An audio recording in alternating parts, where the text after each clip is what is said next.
તો સુરતમાં મોડી રાત્રે શરાબની મહેફિલ પર પોલીસે છાપો મારી 22 જેટલા લોકોની ધરપકડ કરી। સુરતના ઉધના વિસ્તારમાં આવેલા એક રેસ્ટોરન્ટમાં દારૂની મહેફિલ પર પોલીસે છાપો માર્યો।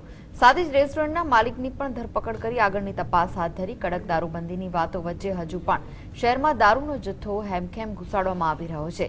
પોલીસ સામે પણ જાણે મોટો પડકાર ઊભો થયો છે। શુક્રવારની મોડી રાત્રે સુરતના ઉધના પોલીસે ચાલતી દારૂની મહેફિલ પર દરોડા પાડી 22 લોકોની ધરપકડ કરી હતી। ઉધના સોનલ રોડ પર આવેલા ન્યૂ વિશાલ ટિફિન હાઉસ નામના રેસ્ટોરન્ટમાં દારૂની મહેફિલ ચાલતી હોવાની માહિતી ઉધના પોલીસને મળી હતી, જેમાં રેડ દરમિયાન સ્થળ પરથી વિદેશી દારૂની 10 જેટલી બોટલ તેમજ તમામના મોબાઈલ સહિતનો સામાન કબજે કરી 22 લોકોને પોલીસ મથકે લઈ જવામાં આવ્યા હતા।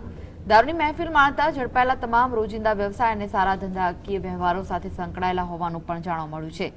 તો સાથે જ તમામને મેડિકલ પરીક્ષણ માટે મોડી રાત્રે સુરત સિવિલ હોસ્પિટલ ખાતે પણ લઈ જવાયા હતા।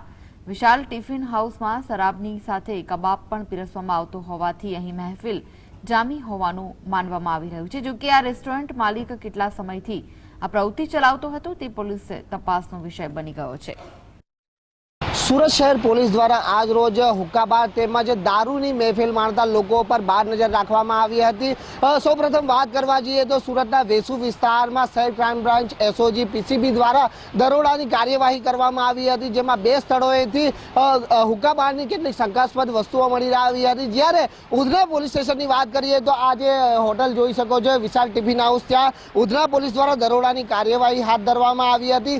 22 જેટલા લોકો દારૂની મહેફિલ માણતા રંગે હાથ ઝડપાઈ ગયા હતા, જેમાં પોલીસ દ્વારા સ્થળ પરથી કેટલીક દારૂની બોટલો પણ કબજે કરવામાં આવી હતી। હાલ તમામને જે પ્રકારે રાજ્ય સરકાર દ્વારા દારૂબંધી પર જે કાયદા નીમવામાં આવ્યા છે એ કાયદાના હેઠળ તમામની ધરપકડ કરીને આગળની કાર્યવાહી હાથ ધરવામાં આવી છે।